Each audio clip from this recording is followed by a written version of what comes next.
چې مسلمان ورته د خپل زړه انتها بیخي دی، چا مسلمان ورته د خپل زړه انتها بیخي دی، د یو غریب په دروازه کې چا ګلاب بیخي دی، عجیبه خلک دي په ژوند یې ورته نه پرېښودل، نن مې بچي ته په کفن کې چا کتاب بیخي دی.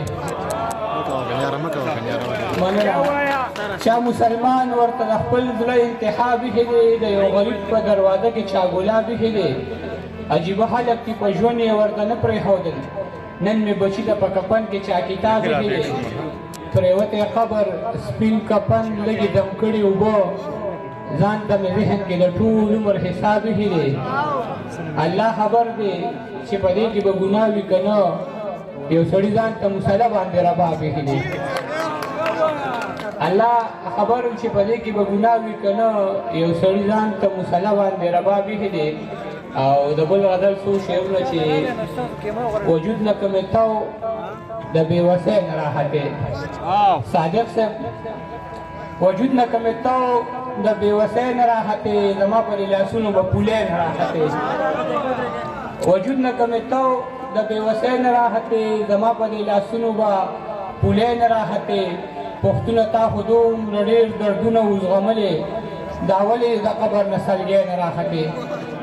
پښتونه تا خو دومره ډېر دردونه وزغملې، دا ولې د قبر نه سلګۍ نه راحتې.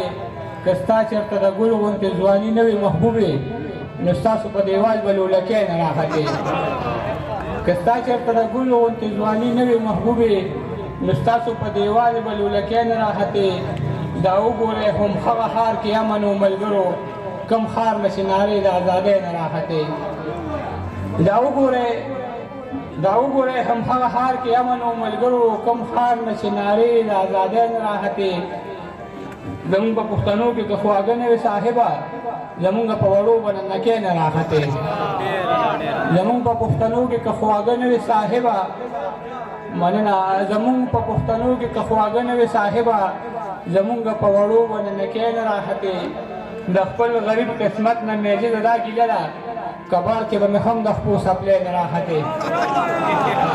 مننه.